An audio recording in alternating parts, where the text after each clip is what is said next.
Bueno, espero hoy no defraudaros porque he estado durmiendo con camaradas que tienen muchos bebés pequeños recién nacidos y ha sido precioso, pero no he pegado ojo. Quiero aprovechar estos minutos que nos quedan para agradeceros a todos las 2.200 cartas que me enviasteis a prisión. Con vuestro calor humano, con vuestras cartas y vuestras visitas durante todas las semanas de la prisión, la cárcel fue mucha menos cárcel. Pero soy de los que considero, como mencionaba ayer el camarada Bau, que el destino personal es lo menos importante, lo importante es el destino de la comunidad. Como ha dicho el camarada Riesco, soy historiador, germanista, ciclista, montañero, vegetariano, católico, nacionalsocialista, lo que queráis, pero lo que no soy es economista. La organización, sin embargo, me ha encargado que os hable del dinero. Es casi un chiste, pero voy a intentar hacerlo de forma clara, concisa y comprensible para todos. Como hemos oído hoy al señor Bernhard Schaub, como escuchamos ayer al señor Ramon Bau y en otras conferencias, el poder del dinero lo determina absolutamente todo. Los partidos políticos, la democracia os permite escoger a la izquierda o escoger a la derecha, pero no os permite decidir si vosotros sois los dueños y emisores del dinero nacional. Es fundamental, pues, comprender cómo funciona el problema del dinero, el truco del dinero y el sistema del dinero. Entonces, voy a daros ideas muy cortas, muy escuetas, para que lo comprendáis. El tema es más complejo y hay definiciones muy complicadas y los especialistas pretenden que no entendamos nada. Si os fijáis, en general, los especialistas en dinero utilizan un lenguaje críptico imposible de entender hasta para ellos mismos. ¿Cómo llega el dinero a vuestros bolsillos, a vuestra cartera y a vuestras casas? Aquí tenemos un billete del Banco Central Europeo. Pues simplemente en el momento en que alguien crea deudas. Esto es importantísimo de comprenderlo. Es decir, originalmente uno se iba a cazar un mamut y estaba todo un día detrás de él, y otro se iba a cazar unos jabalíes y le costaba un jabalí por la mañana y un jabalí por la tarde. Como era complicado ir con el mamut debajo del brazo, pues dijeron, vamos a hacer una piedra donde haya un mamut por un lado y dos jabalíes por el otro. El dinero era un instrumento de cambio. Era como el kilo y como el metro, un sistema de medida. El kilo tiene 1000 gramos, no puede tener 1200 gramos mañana y 800 gramos hoy porque la bolsa ha subido o bajado, ¿no? Y el kilo tiene 800 gramos de arroz, 1000 gramos de arroz, no 800. Sin embargo, esta época en la que los reyes y los estados acuñaban su propio dinero, pasó a la historia, como ha sido mencionado ya hoy y ayer, con la familia Rothschild en un golpe de estado, en un golpe revolucionario y magistral en el año 1640, una cosa así. En ese momento, los Rothschild, muy introducidos en el Banco de Inglaterra, pidieron al rey, enzarzado en guerras con Francia, que le permitiera repartir dinero-deuda. ¿Cómo funciona el tema? Los orfebres, les llamo orfebres porque eran orfebres, pero eran algo más que orfebres, guardaban el dinero de la gente, hasta ese momento. Y como eran orfebres que tenían joyas, tenían oro y tenían plata, tenían una caja fuerte donde guardaban el dinero de la gente real, en monedas de oro o en doblones de plata. Los orfebres se dieron cuenta que las personas apenas, era primero arriesgado, si sacabas el dinero te lo podían robar, y normalmente la gente usaba un 10% del dinero que tenía. De aquello que había en la caja fuerte, solo un 10% era utilizado. Como era poco práctico, los orfebres empezaron a hacer recibos. Y estos recibos decían, este señor, el señor Pepito, me ha dado 100 euros y el señor Menganito me ha dado 100 ducados o 100 doblones. Estos recibos se convirtieron poco a poco en moneda. Es decir, la gente dijo, bueno, como yo tengo un recibo del señor Abramovich que dice que tiene 100 ducados míos y tú tienes otros, nos los vamos intercambiando. El sistema fue evidentemente muy práctico y entonces se crearon los décimos de aquel recibo. Habían recibos del 10% de aquel recibo, del 50%. Así surgió el dinero billete que tenéis en las manos. Eran meros recibos de un orfebre que tenía el dinero, los ducados, el oro y la plata real de las personas y vieron que la gente no iba a buscarlo. Y entonces crearon los recibos.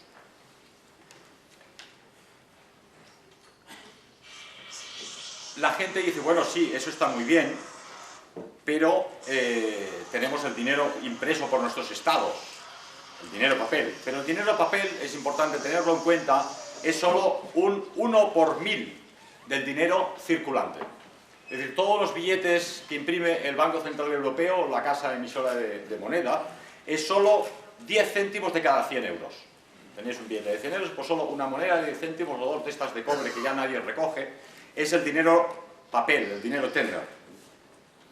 En 1830 el dinero, como he dicho, fue abolido por los recibos de los orfebres y aparecieron estos billetes bancarios.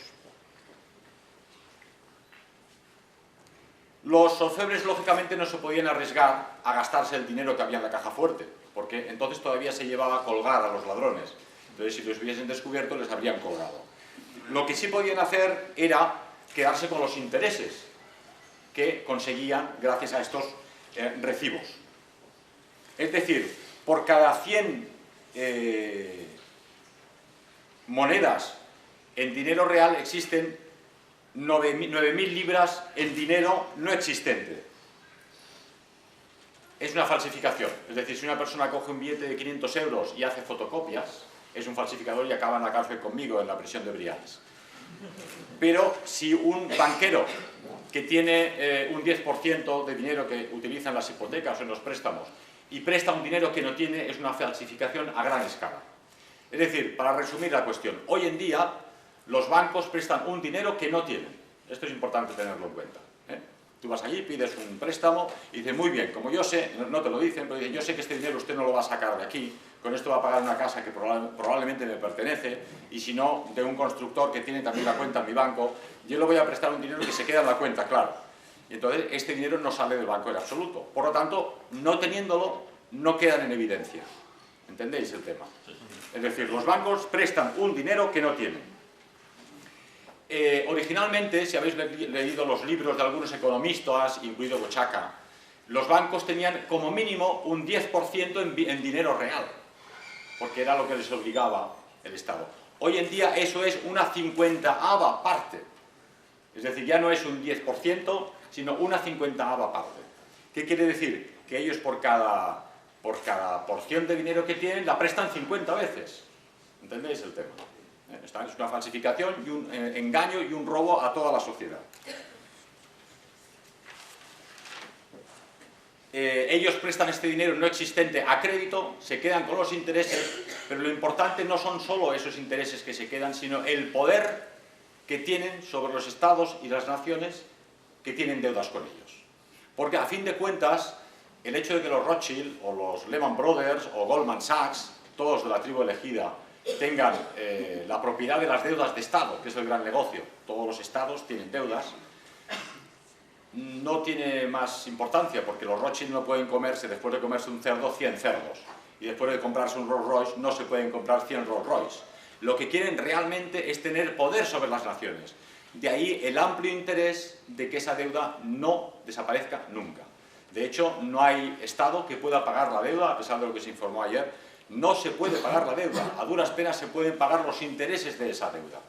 España, con todos los recortes sociales en hospitales, en colegios y universidades que ha llevado a cabo, apenas podrá pagar los intereses de la deuda, pero el principal no se va a pagar nunca, entre otras cosas porque el sistema no quiere que paguemos el principal, porque mientras tengamos esa deuda principal estamos esclavizados a aquellos a quienes en teoría se lo debemos. No sé si conocéis la historia, pero es importante tenerla en cuenta. En las guerras napoleónicas, como sabéis, en Waterloo se enfrentaron los británicos y Napoleón. Rothschild, que era una persona hábil, envió a sus propios mensajeros al campo de batalla y en Inglaterra, en Londres, cuando llegó el mensajero diciéndole, bueno, pues ha ganado Inglaterra y ha perdido Napoleón, él hizo correr la voz de que fue al contrario, de que Inglaterra había perdido, que Napoleón había ganado, y él empezó a vender a bajo precio todas sus acciones en Londres. Todas las acciones las vendió tiradas de precio. Hundió el pánico, el resto de banqueros, de accionistas, de gente del mundo del dinero, vendió también tirado de precio las acciones, y los hombres de Rothschild compraron todo a una milésima parte de lo que costaban realmente. Un par de días después llegó el mensajero oficial informando que no, que Inglaterra había ganado en Waterloo y estas acciones subieron estratosféricamente, ¿no? Allí empezó realmente la dinastía de la familia Rothschild. Insisto sobre la familia Rothschild, como se ha hecho aquí, porque a veces uno piensa que los mercados, la banca, la deuda financiera, es un ente, es una especie de Dios en Estados Unidos que nadie conoce y no tiene nombre y apellidos, pero los tiene. ¿Cómo es posible que eso fuera posible? Es decir, que los bancos prestasen 50 veces lo que no tienen, simplemente porque la población no entendía nada, como no entiende nada hoy en día. Y porque los políticos, algunos no entienden nada porque son muy cortos de entendederas y otros son corruptos. Tras las guerras napoleónicas, los Rothschild fundaron el Banco Internacional Rothschild, de dinero inexistente, repito, que prestaban con intereses a los estados. Con las guerras napoleónicas, todos los estados europeos se endeudaron hasta las cejas y desde entonces tienen una deuda internacional que no han podido pagar y que no hace más que crecer. Por lo tanto, grabaros en la cabeza, el dinero, esto es crédito. El dinero solo existe en el momento que el banco presta dinero. ¿Por qué? Porque en el momento que el banco te presta un dinero que son solo unos números en un libro contable, hoy en día son ceros con un clic del mouse del ordenador, no es otra cosa, ¿eh? Parece que estoy hablando de una broma, pero es así. Ellos ponen ceros en la pantalla de un ordenador y nada más, es un robo a mano armada. En ese momento hay dinero en circulación, porque aunque sea un falso dinero, crea en circulación una hipoteca o un crédito falso, pero que funciona de alguna forma, ¿no? Segundo, todo el dinero era, es y permanece propiedad de los bancos. Los estados no pintan nada. Es decir, en Estados Unidos la Reserva Federal y en Europa el Banco Central Europeo son compañías privadas de emisión del dinero que han conseguido mediante un golpe de estado interno. La Reserva Federal, como es sabido por muchos de vosotros, en 1913, un año antes de la Guerra Mundial, aprovechando Navidad, hizo firmar a los 4 diputados corruptos que la emisión de dinero fuera de la Reserva Federal, que no son más que 12 grandes bancos que emiten los dólares. El Estado norteamericano, el gobierno norteamericano, cuando necesita dinero, tiene que pedírselo a la Reserva Federal, que son 12 familias judías, ni más ni menos, ¿no? Entonces, el Estado norteamericano tiene que endeudarse con ellos y tiene que devolver ese dinero a intereses, dinero que evidentemente no puede devolver. Igualmente funciona con el Banco Central Europeo, que muchos piensan, bueno, en Europa es diferente, es falso. El Banco Central Europeo tiene un 16% el Banco de Inglaterra, a pesar de que el Banco de Inglaterra misma, no solo no está en el sistema euro, sino que está en manos privadas. El Banco de Inglaterra está en manos de los Rothschild. Pero el Deutsche Bank, en Alemania, un 26% del Deutsche Bank está en manos de los Rothschild, en base a testaferros que utilizan, ¿no? Entonces, este Banco Central Europeo está en manos privadas y son ellos los que emiten el dinero. De ahí que cuando uno dice, sí, yo he sido listo, no me he metido en préstamos ni en hipotecas, tengo unos ahorros de dinero, pero incluso este dinero, que es el dinero teóricamente estatal que ha emitido el Banco Central Europeo, es un dinero que tiene el pecado original de la deuda, porque ese dinero hay que prestarlo, hay que devolverlo. Sabéis por la prensa que los bancos españoles piden dinero prestado al Banco Central Europeo, que les presta al 1%, y luego los bancos españoles se lo dan al Estado español al 5%. ¿Por qué el Estado español no lo recibe directamente del Banco Central Europeo o lo emite él mismo, que es lo que tendría que hacer? Pues aquí la respuesta está en que Abraham Lincoln, Nixon, Kennedy y Hitler fueron aniquilados porque pretendieron precisamente esto. Kennedy fue asesinado porque dijo, bueno, no puede ser de que el dinero del Estado norteamericano, de la población norteamericana, sea emitido por 12 bancos privados, que es la Reserva Federal, nosotros tenemos que pedirles permiso para tener dinero y encima pagarles los intereses. Entonces dijo, esto no puede ser. Además, estaba en contra de la central nuclear israelí en Dimona para que no tuviesen bombas atómicas. Se lo cepillaron rápidamente, ¿no? Y Abraham Lincoln en ese mismo sentido, y Nixon, el famoso caso Watergate, no fue un caso de escuchas, como dicen, de un partido con otro, sino las grabaciones que han salido publicadas en la prensa de sus conversaciones en la Casa Blanca diciendo claramente, mientras este país no se libere del dominio de los judíos no tenemos nada que hacer. Tenía él de secretario de Estado a Henry Kissinger, alemán de nacimiento, americano de pasaporte y judío de raza. Entonces lo tenía claro el pobre Nixon, ¿no? Y finalmente Hitler no hizo más que eso.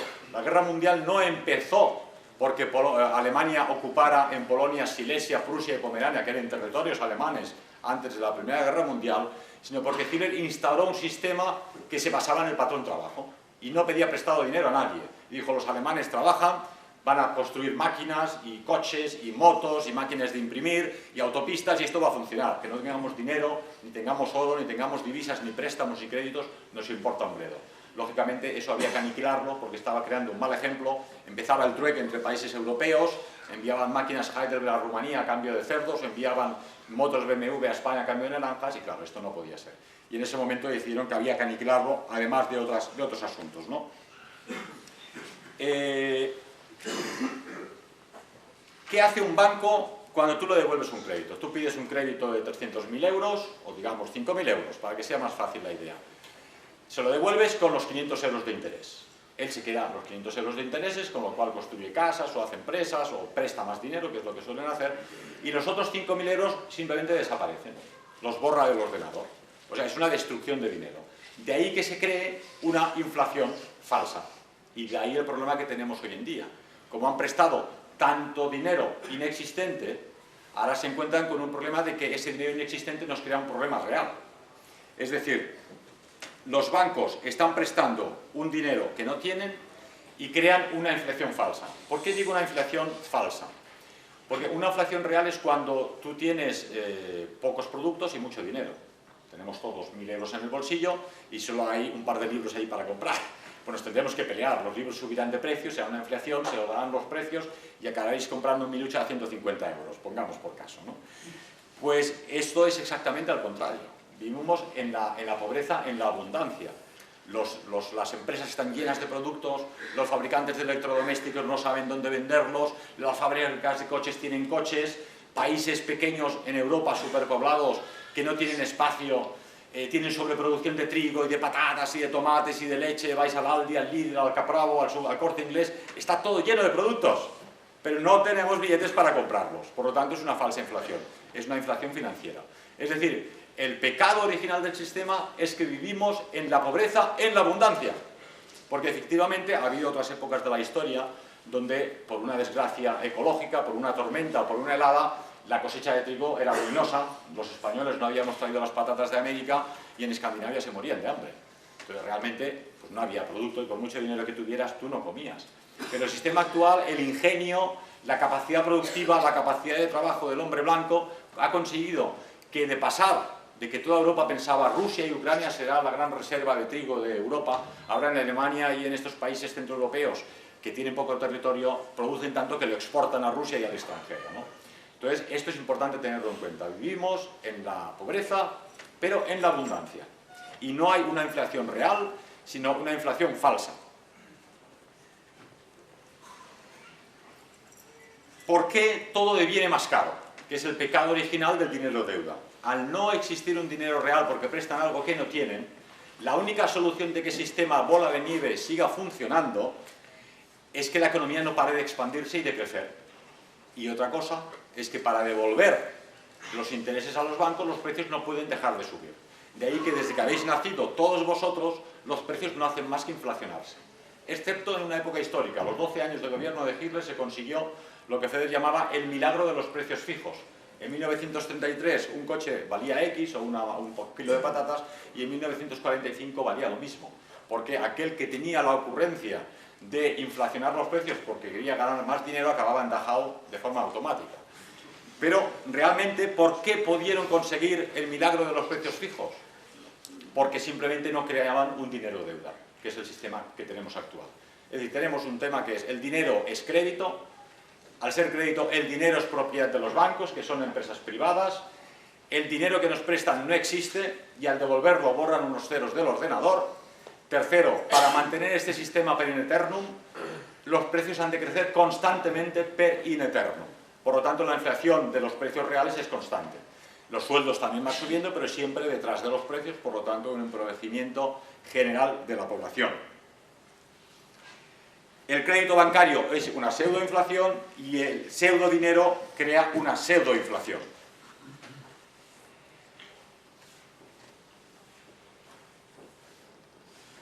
Todos los productores y empresarios y los agricultores se ven obligados a pedir créditos, no hay otra forma. Si quieres iniciar un negocio, construir una locomotora o plantar unos campos de trigo, necesitas crédito para comprar las semillas y todos necesitan producir más de lo que necesitan, con lo cual este sistema criminal hace que se producen cosas que no necesitamos, porque cuando ya tienes una nevera, ¿para qué quieres otra de color aluminio o otra más grande? Y cuando ya tienes un coche que te puede durar 20 años, ¿por qué cambiarlo cada 3 años?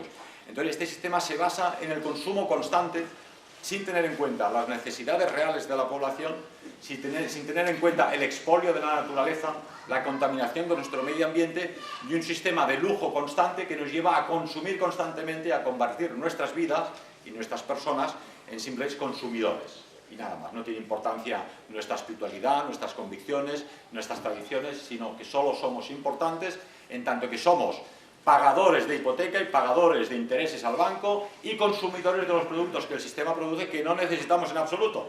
Esto es importante tenerlo en cuenta. Hay gente que piensa que esto reventará. Porque claro, ¿cómo vas a mantener una deuda constante? Que el dólar se hundirá, que el euro se hundirá y que todo quebrará. Pero esto no es así, porque en Inglaterra llevan ya 300 años y en Estados Unidos con el sistema de dinero-deuda, en Francia desde la Revolución Francesa, en Alemania desde 1850 el sistema no quiebra, se autorrecicla a sí mismo. Es evidente que los que van pagando esto es, primero, el expolio que se hace a la naturaleza, que tiene unos recursos limitados, y la población que se ve esclavizada constantemente a este sistema.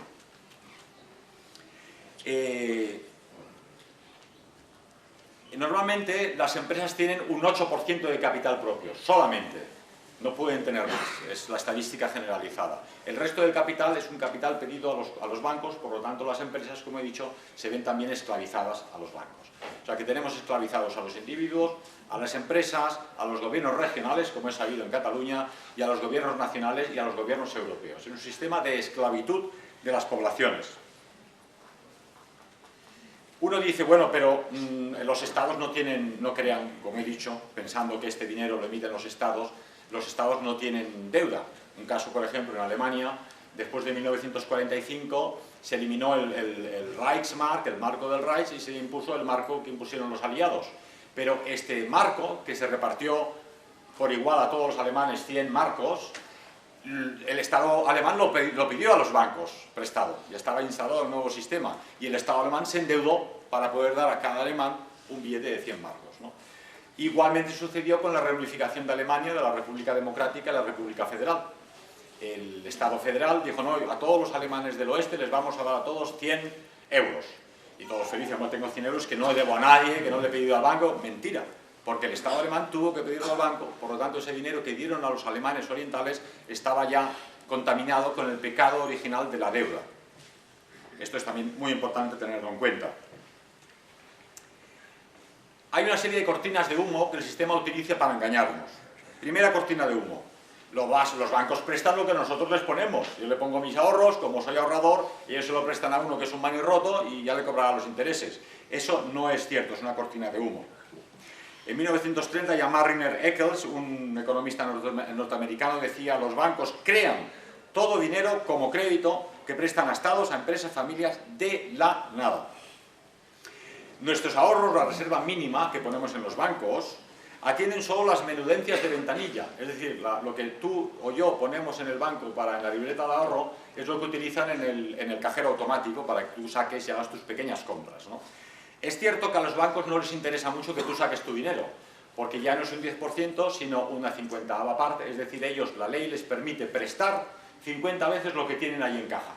Si tú te llevas tus 1000 euros, pues claro, no pueden prestar 50 veces esos 1000 euros. Entonces, como mínimo, han de tener esos billetes allí. Entonces te dicen que te dan un 1%, que te dan una cafetera de plástico, o un pito lo que quieran. Pero lo importante es que no saques el dinero, pero no porque ese dinero para ellos sea importante, es pura caldería, 10 céntimos por cada 100 euros.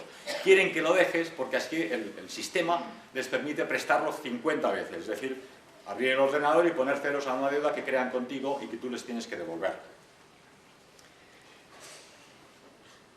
Cuanto más dinero tenga real tuyo en el banco, más créditos puede entregar, por lo tanto más intereses puede cobrar. Segunda cortina de humo. Bueno, pero los bancos piden el dinero al Banco Central Europeo. Por lo tanto, el dinero que nos prestan, que nos dan para la hipoteca o para comprarnos el coche, es un dinero real. Solo es la calderilla, solo el 5%. El 1 veinte-avo es dinero billete, ¿eh? O sea, los bancos piden un dinero al Banco Central Europeo, pero es 1 de cada 20 que sale al exterior. Y además el dinero que es concedido a los bancos ni siquiera sale del Banco Central Europeo normalmente, ¿no? El 95% de ese dinero que el Banco Central Europeo, privado, en manos del Banco de Inglaterra, del Deutsche Bank, de los Rothschild en última instancia, y que luego los bancos os prestan a vosotros, es dinero nada, dinero deuda, son ceros en un ordenador.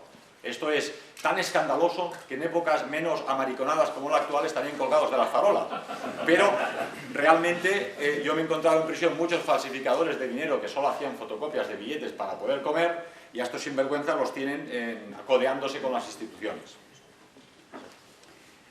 El dinero que vosotros ponéis en los bancos lo usan solo de reserva para poder prestar. Repito, 50 veces.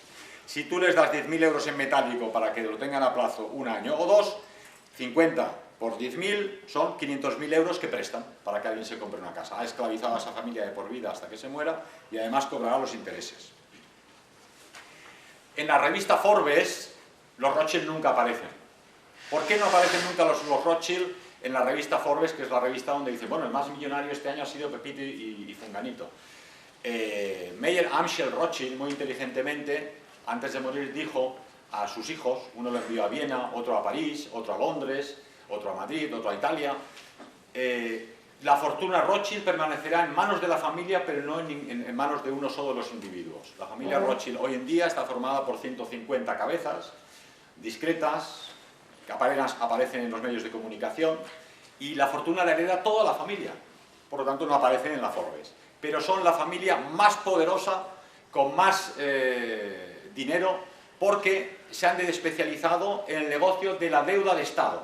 Ellos solo prestan a los estados y los crean unas deudas de los estados que los estados no pueden devolver. Se dice, bueno, pero al tercer mundo hay que darles dinero. Sí, Europa presta dinero al tercer mundo y Europa tiene que devolverlo a los bancos, que son los Rothschild. Por lo tanto, al final el tercer mundo trabaja también para los Rothschild. Una cuestión que he mencionado en algunas otras conferencias. El mundo entero está endeudado. El tercer mundo debe a Europa, Europa debe a Estados Unidos, y Estados Unidos se debe a sí mismo 5 veces todo lo que es y todo lo que supone. Y bueno, pues si todos estamos endeudados, ¿quién está cobrando? Los marcianos. Porque alguien tiene que estar cobrando estas barbaridades. Pues efectivamente los marcianos, aquellos que han enviado a la luna al señor Xiao hace un momento.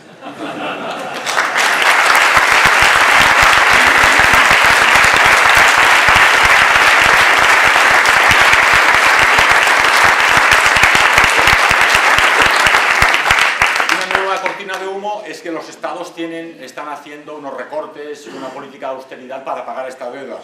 Tercera cortina de humo. Los estados nunca pagan las deudas. La misión del estado no es pagar las deudas y la banca no tiene el más mínimo interés en cobrarlas. Tiene interés en cobrar los intereses y en mantener una esclavitud de los estados al programa internacional. Esto es muy importante tenerlo en cuenta. Una prueba, por ejemplo. Entre 1970 y 1998, los 11 estados de la Unión Europea cada año crearon nuevas deudas por un 3,57 de su Producto Interior Bruto. O sea, aproximadamente un 4% del PIB eran los intereses que pagaban de su deuda. En el mismo periodo han pagado un 4% de su PIB en intereses de la deuda. ¿Cómo van a pagar las deudas si ya el dinero que recaudan para pagar es el montante de los intereses? Es un imposible, ¿no? Entonces, los estados, haceros a la idea, no van a pagar las deudas, ni las pueden pagar, ni el tema es, ni el interés general de la banca internacional es que lo paguen. Lo que sí sucede es que hay países, lo hizo Inglaterra en la década de Thatcher, vamos a apretar las tuercas, vamos a ahorrar por todas partes, pagaremos la deuda, lo que crean allí es una recesión real, que es lo que está pasando en España con el gobierno del PP. Al cerrar las tuercas y no haber dinero circulante, aunque sea dinero falso, pues claro, todo se paraliza. ¿Cómo acabó el tema? Acabó que Inglaterra volvió a pedir créditos a la banca internacional y la cosa floreció otra vez, pero se mantuvo esclava de la banca internacional, que es como acabará aquí. O sea, el Banco PP ha dicho, no, hay que ahorrar y pagarlo todo, no lo pagará nunca, y además si quiere salir de esto tendría que hacer lo que hizo Kennedy, Abraham Lincoln o Hitler. Como no lo hará, lo que hará es volver a pedir créditos internacionales, dinero que fluctúa, que circule y que haya circulante, ¿no?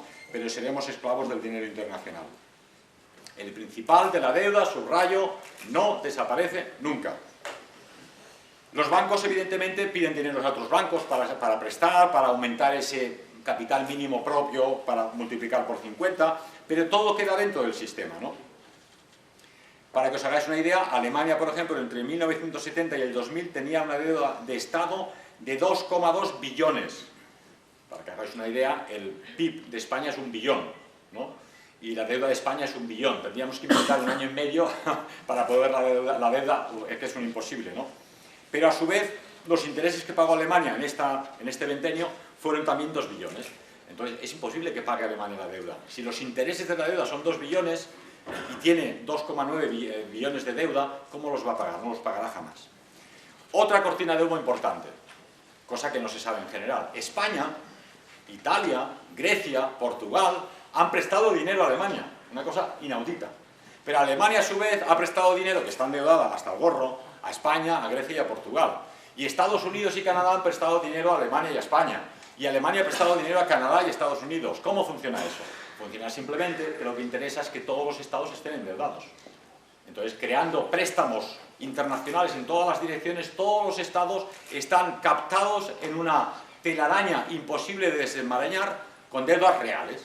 Entonces, el tema de la deuda y de la crisis financiera actual no tiene nada que ver con dinero o con que los europeos no produzcan o no sepamos ya fabricar locomotoras o no tengamos trigo para comprar, ni sillas para intercambiar, ni mesas. Sabéis que cuando salís de aquí hay de todo, absolutamente de todo. El tema de la deuda financiera es un tema político. Lo que se pretende es, con los eurobonos, obligar a los estados europeos a renunciar a su soberanía y aceptar primero una unión fiscal, luego una unión de Ministerio de Finanzas, finalmente una unión de facto real, una dictadura europea que ha de ser un paso más hacia la dictadura de la humanidad que pretenden aquellos de la Luna.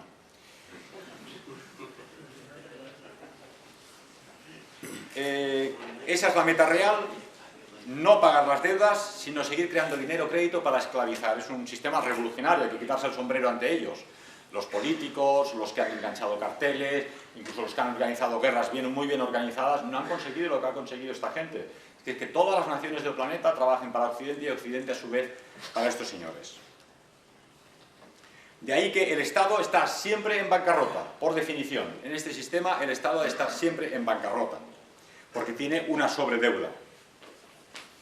A veces dices, bueno, ¿y cómo haremos cuando tengan tanta deuda y estén tan endeudados y se devalúe tanto el dinero y suban los precios? Pues quitan ceros. Esto lo han hecho ya en Italia con las liras, que un lápiz valía 1 millón de liras, le quitaron todos los ceros y valía pues 1 euro, ¿no? Lo han hecho en Rumanía, quitar el lei y poner el ron, y lo han hecho en Francia cuando quitaron el franco viejo y pusieron el franco nuevo. Por un franco nuevo les dabas 2 viejos y te daban uno nuevo. Aquí podría pasar que un día le digan, mire, los euros que tiene en el banco, pues por cada 2 euros le damos 1 euro nuevo. Es más bonito, es más brillante, está muy bien diseñado, pero por cada 2 euros antiguos le damos uno nuevo, ¿no? Es así.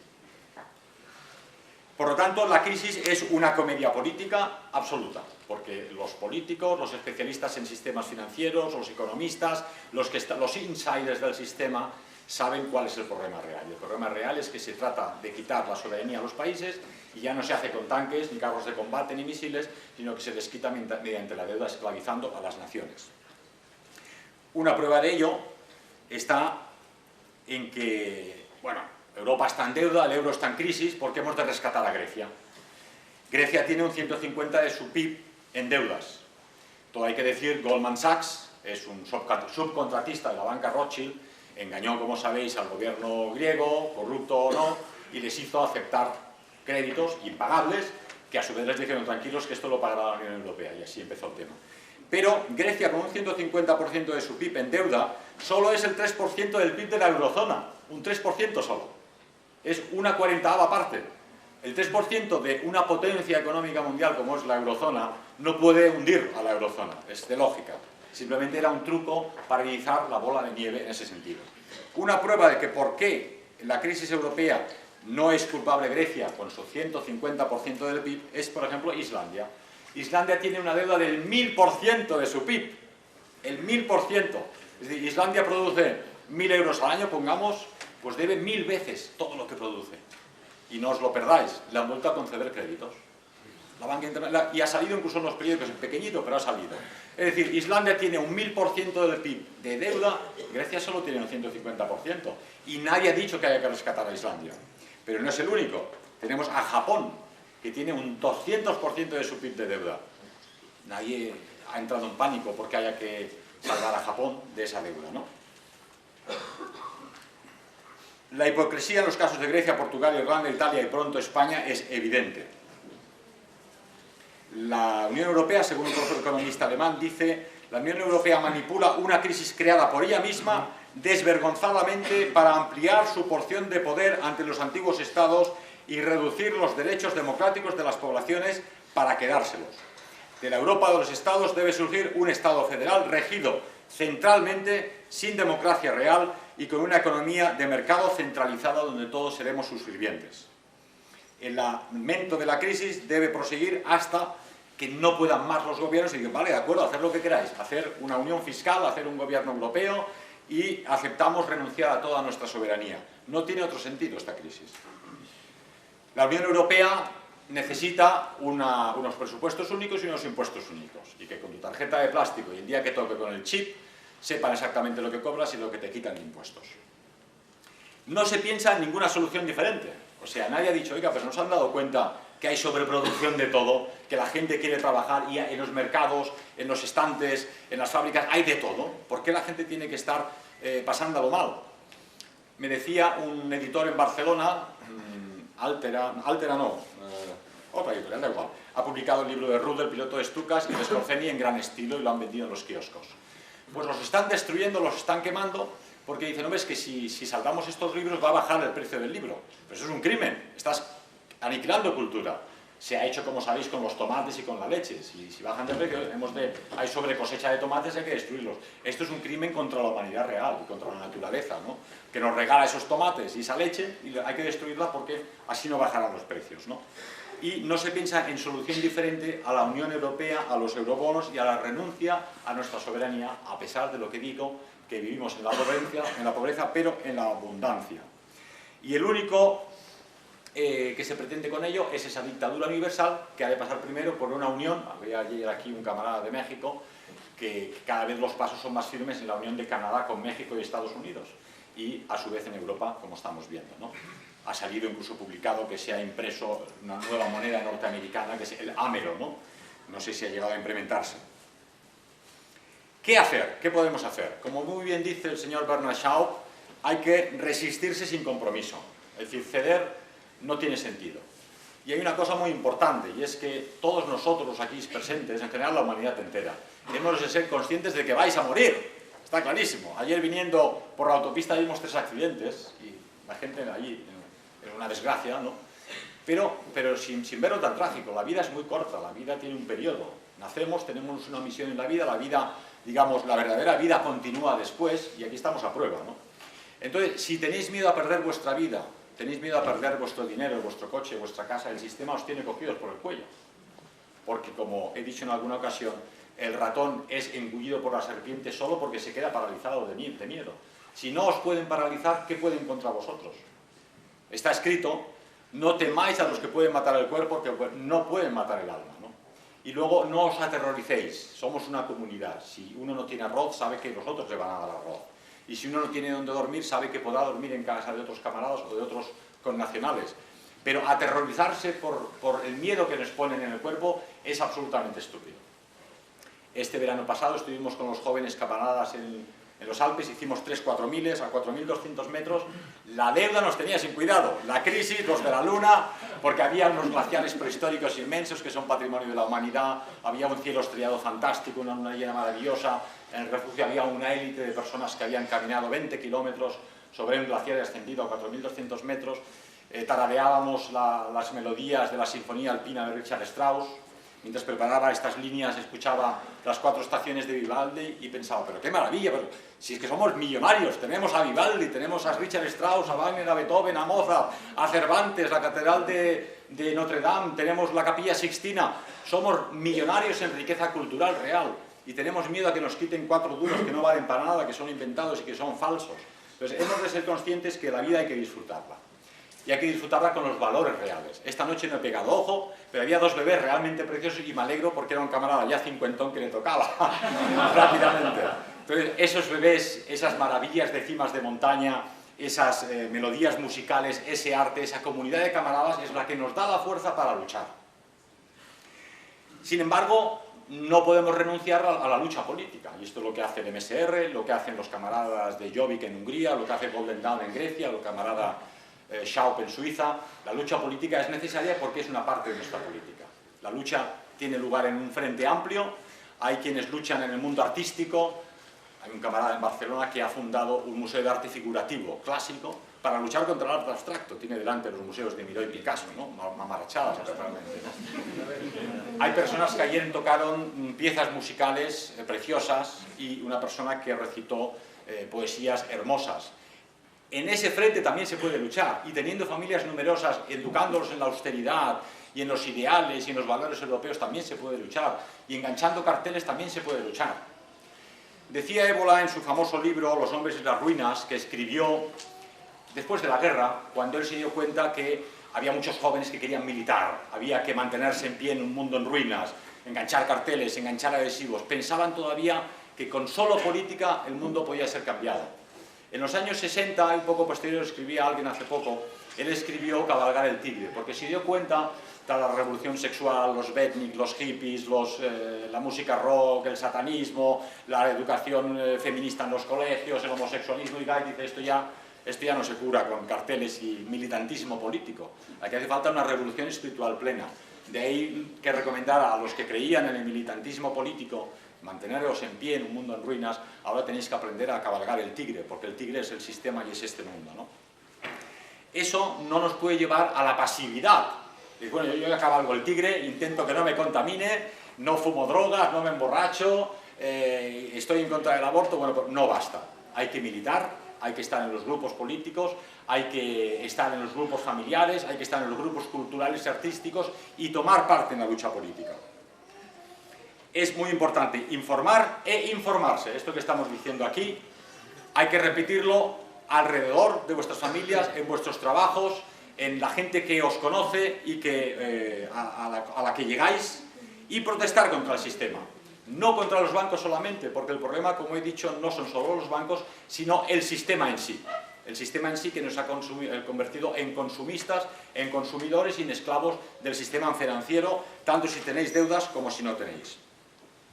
Y hay que exigir, como aparece en los 7 puntos de la acción europea, la creación de auténtico dinero y la creación de auténtico dinero por el propio Estado y la propia población.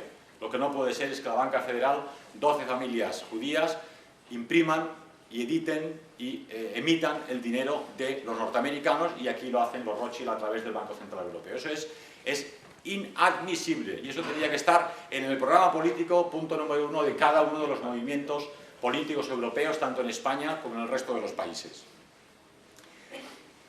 Hay que llamar a la abolición del crédito bancario y a la abolición de los intereses, que la Iglesia Católica consideraba a usura hasta hace bien poco, a partir del 4%.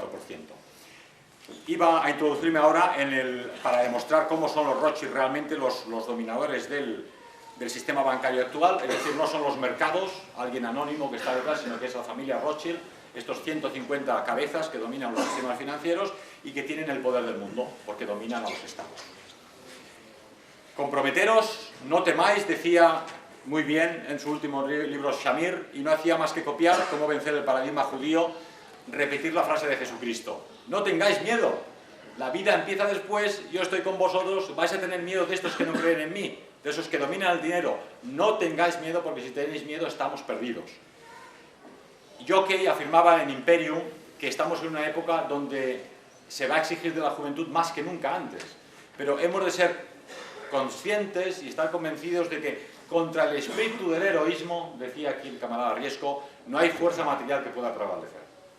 Wagner en su época escribió ya unos ensayos sobre el dominio judío de las finanzas y de la banca. Una vez lo escribió, lo aparcó y compuso maravillas como el Tannhäuser, el canto a la estrella solitaria, el Lohengrin con el caballero del cisne, los maestros cantores de Nuremberg, los encantos del Viernes Santo del Parsifal. Pero dijo, yo ya he dejado claro que los judíos dominan el mundo, pero no nos podemos quedar petrificados con ello. Hemos de crear algo positivo a nuestro alrededor. Y para ello no podemos tener miedo y hemos de actuar. Hemos de crear en cada uno de nosotros ese ideal del caballeresco. Ayer este camarada mexicano nos traía su libro, que es un libro sobre el ideal del caballero hoy en día. Es decir, es un libro de cosmovisión del mundo. Tenemos que volver a ser el caballero, admirados por todos a nuestro alrededor, por compañeros, por familia, por trabajo. Debemos llevar un comportamiento impecable para poder ser la élite que exige la acción europea, donde no se pueda decir nada de todos nosotros y podamos ser un modelo y un ejemplo, estemos en la prisión, estemos perseguidos o estemos en libertad. Los niños, la montaña, la música clásica, los Alpes, las familias numerosas, todo eso es el reflejo de nuestro espíritu y no el del sistema, pero eso es el espíritu que vencerá. Muchas gracias. Arriba.